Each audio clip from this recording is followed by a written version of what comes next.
Sinister is a 2012 horror film directed by Scott Derrickson and stars Ethan Hawke. So Ethan Hawke plays this true crime novelist who is trying to reclaim his past fame and success with a prior book, with this new book that he's working on. And the subject that he decides to write this book about is of a family who has been murdered in their backyard by hanging.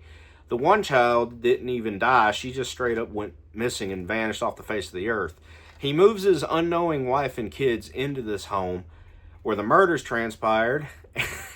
And as they're getting settled into this house, he discovers in the attic some rolls of film in a box that contain films of the snuff variety. Of not just the murders of the people that lived in that house prior, but of several different other families. And as he goes on watching these films, upon discovery, he finds that there might be a deity that happens to look like Mick Thompson from Slipknot at the helm of these murders. So that is our plot. That's our story. So this movie came out back when I was like an early teenager. And I remember when I first saw this movie, it terrified the fuck out of me. I'll just go ahead and admit it. This movie terrified the fucking shit out of me when I first saw it.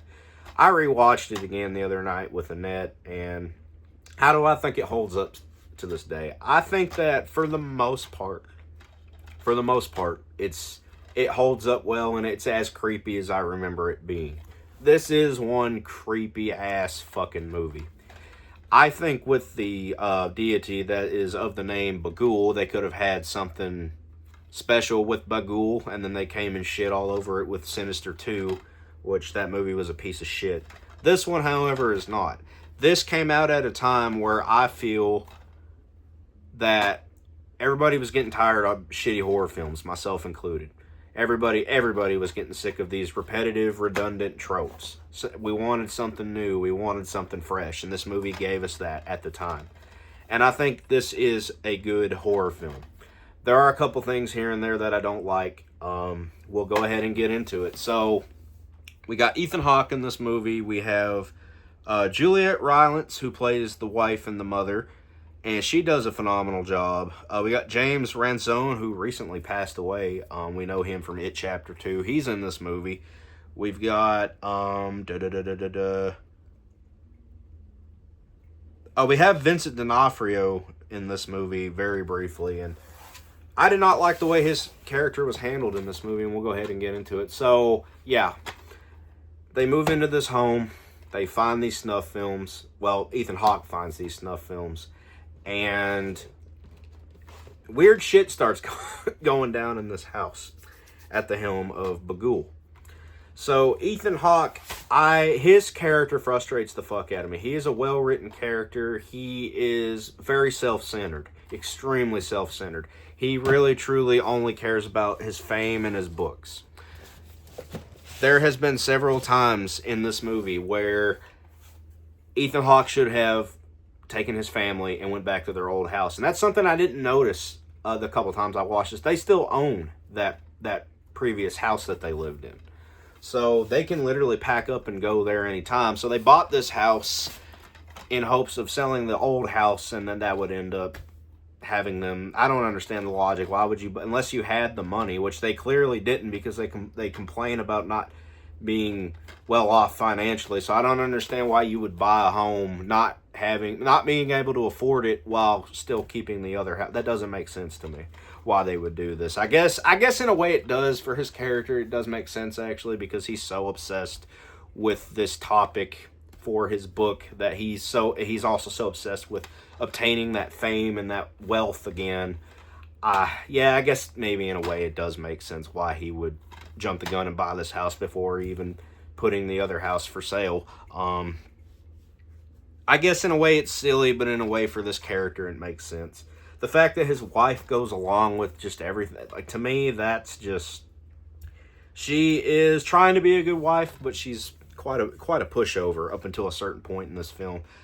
The kids have some issues in this home too. The boy is dealing with night terrors and sleepwalking, and the girl is drawing dead people on the wall. So right. That should be a key indicator right there that there is something weird going on in this house, and that's at that point I would have just packed up and moved back to the previous home.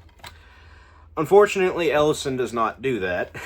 He continues to stay and keep his family in this very dangerous house so he can finish writing his book.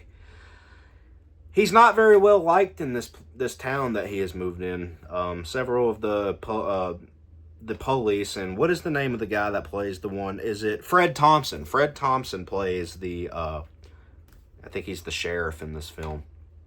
He doesn't take too kind to Ethan Hawke being there because of the subject matter that he writes about, which I can honestly say that seems realistic based on what I've heard about some true crime novelists when they tend to sensationalize tragedies and whatnot. And I have seen authors do that. Like if you want to bring up Chris Watts, okay, the girl that wrote that Letters to Christopher book, like she's been completely vilified and hated all over the internet, as she should be. And it was an awful book too. That's kind of what's going on here. They don't want him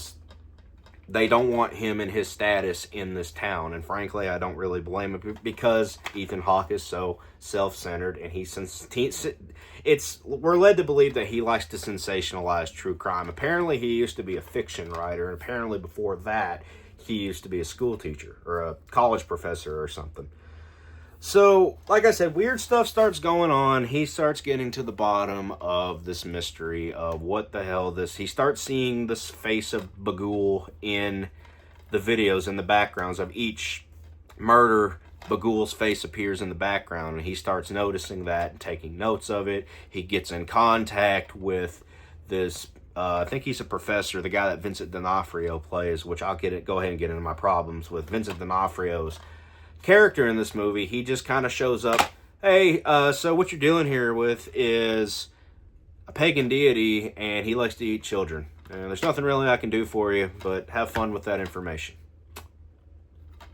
Like, you got Vincent D'Onofrio to be in this fucking movie, and that's all you were able to come up with for Vincent D'Onofrio's character. You could have had anybody play that role. You could have had me play that role. But you went out and got Vincent D'Onofrio for this role, and that's all you did with him. That's one of the flaws I have with this movie, is the way they handled Vincent D'Onofrio. You could have done so much more with him.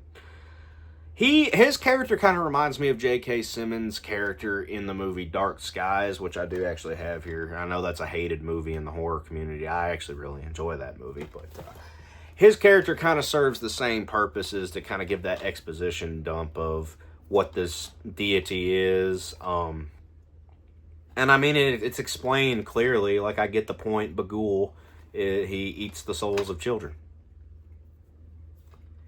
I feel like they could have done more with that character in the second film too. Like I said, they completely fucked up that move, the second one. So they get to a point where the wife finds out that he moved them into the home of the murders. She did say, though, that she did not want to know about it, but then she eventually finds out, and it's pretty dumb upon Ethan Hawke's character to think that his wife wouldn't find out, because I'll be truthful with you, wives always find out. There's no keeping shit like this from anybody's wife. And I think she's the one that kind of cued in, considering that her daughter is drawing dead people on the wall, and her son is having these night terrors where he's climbing into boxes and doing this weird fucking body fucking... What are those fucking people called? The contortionists. He's doing like these weird body contortions and screaming, ah! It's weird, and that scene was actually pretty fucking funny too. The wife finds out, she's pissed. To console everybody in the house, Ethan Hawke decides to move them back into their old home. It turns out that does not do a lick of good, and there's no escaping Bagul. So they are fucked, screwed, fucked, screwed. They're done. They're toast.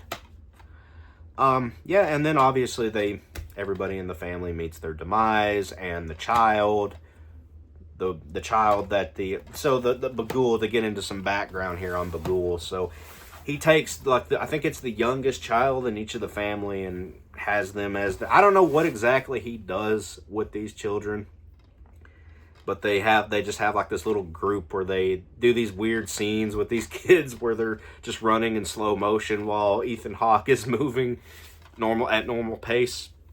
That scene was kind of silly. Like, I gotta admit, that was a really silly scene.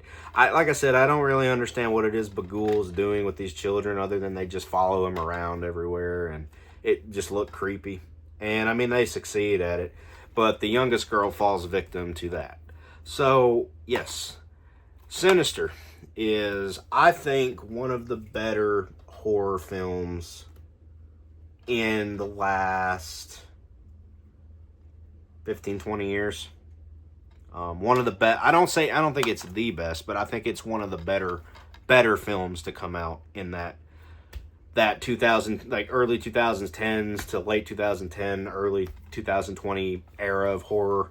It is drenched with atmosphere. It is drenched with it has just got this grim fucking tone. Like that opening scene with you literally, the movie opens up with a snuff film of this family hanging from a fucking tree, and there's kids obviously hanging in the fucking tree. Like, that's fucking grim, dude. Like, it's sick.